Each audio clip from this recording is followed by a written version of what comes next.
Hey, welcome to The Explainer. Today we're going to break down typhoid fever by walking through a clinical case study. This is absolutely perfect for your board review. All high-yield stuff. All right, so here's our game plan. We're going to follow a patient's journey, right from the moment they get infected. Then we'll look at the diagnostic puzzle, all the way through treatment and potential complications. And finally, and this is super important, we'll get into the crucial public health challenge of the chronic carrier. Okay, so first up, a patient's pathogenesis. Our story kicks off with the journey of the Salmonella type of bacterium itself, starting right from the moment someone ingests contaminated food or water. So let's meet our patient. We'll call him Mr. A. He's a 28-year-old traveler, and he comes in with what seems like pretty standard stuff, right? A fever that's slowly climbing, a headache, some stomach pain. But these vague complaints, they're actually the first clues to a much more complex, multi-system illness. Now this is where it gets really fascinating. This slide lays out the bacterium's whole invasion plan. And get this, it all starts with a surprisingly small number of bacilli. First, they sneak in through these special M cells in your gut. But here's the really clever and scary part. They actually survive inside our own immune cells, the macrophages. They basically use them as a Trojan horse. From there, they hitch a ride through the bloodstream, setting up camp in organs like the liver and spleen.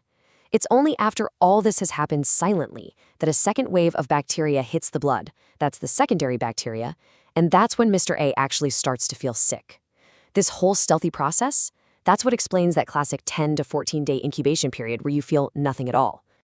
All right, so Mr. A is getting sicker, and as his illness progresses, our whole diagnostic strategy has to adapt. See, the right test totally depends on which week of the illness we're in. Let's break down how this works week by week. But before we can even talk about the tests, you've got to understand what we're actually looking for. Think of Salmonella as having these different flags on its surface. We call them antigens. The O and H antigens are like its serial number. They help us identify the specific type. But it's that third one, the V antigen, which is part of its capsule, that is so critical. It's key for the vaccine, and it's also our main crew for flagging those really dangerous chronic carriers. Okay, this table right here, this is your money slide for diagnostics. It lays out the whole flow perfectly. In week 1, when that secondary bacteremia is happening, a blood culture is your absolute gold standard. You've got a 90% chance of finding it. Now, what if the patient's already on antibiotics? Well, then you pivot, you go for a bone marrow culture, which has much better sensitivity. Then, as we move into weeks 2 and 3, the patient's immune system is kicking in, right? So now serology, looking for antibodies in the blood, becomes useful. That's your Wedal test. And finally, later on in weeks 3 and 4, the bacteria start getting shed in the stool and urine, which means those cultures finally become a good option. So once we get a sample to the lab, Salmonella has this really classic look that gives it away.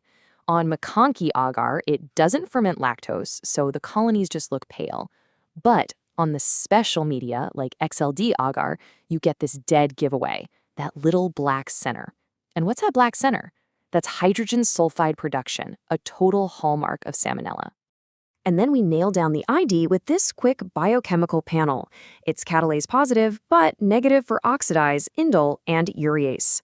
This specific fingerprint is how the lab team can quickly tell it apart from all the other bacteria that live in the gut. All right, so we've got our diagnosis confirmed. It's Salmonella typhi. Now our focus totally shifts to treating Mr. A and keeping a really close eye out for the dangerous complications that can pop up later in the disease.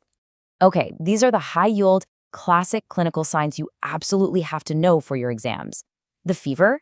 It's not just any fever. It's a step-ladder pattern, getting a little higher with each spike. You might see these faint pinkish rose spots on the trunk. But this is the big one. Check the vitals. Even with a high fever, the pulse is strangely slow. That's called relative bradycardia, and it is a classic sign of typhoid. So how do we fight this thing? Here's a great mnemonic for you, TACA. Just think, typhoid's archenemies are ceftriaxone and azithromycin.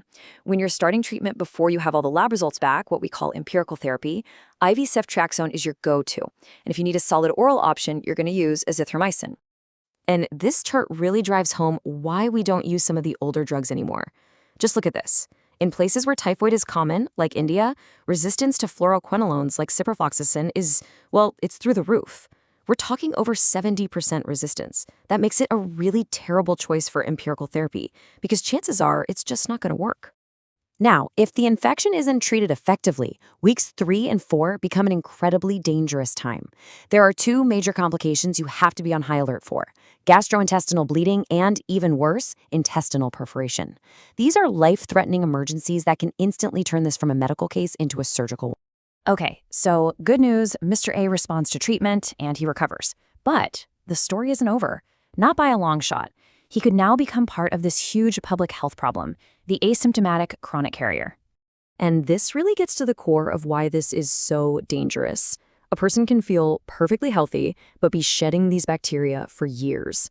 And if that person happens to be a food handler, well, they can cause massive outbreaks. This is exactly what happened with the most famous case, Typhoid Mary. So what exactly is a chronic carrier?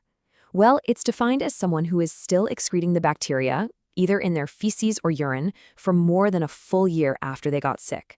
And where is the bacterium hiding all this time? Its main reservoir, its little hideout, is the gallbladder. Getting rid of this carrier state is no easy task. It requires a pretty aggressive approach. You've got 2 main options. Option 1 is medical, a really long 6-week course of high-dose antibiotics. If that doesn't work, you're left with option 2, which is surgical. You have to remove the gallbladder, the source of the infection, completely. So all of this leads us to the final and maybe most important piece of the puzzle. How do we prevent this whole chain of events from even starting? And the answer is vaccination. We've basically got 2 main tools in our vaccine toolkit. First, there's the V-antigen vaccine. That's an injection, and it uses that purified capsular piece we talked about earlier. It's a single shot for anyone over 2 years old, but you do need a booster every couple of years. The other choice is an oral vaccine. It's a live, but weakened bacteria that comes in capsules you take on alternate days. This one's for people over 6. And that brings us to our final thought, a really critical question we need to ask ourselves. As our go-to antibiotics become less and less effective because of resistance, does the whole battle against typhoid fundamentally shift? Maybe our most important strategy moving forward isn't just about treating the sick people we see. Maybe it's about finding and managing these silent carriers to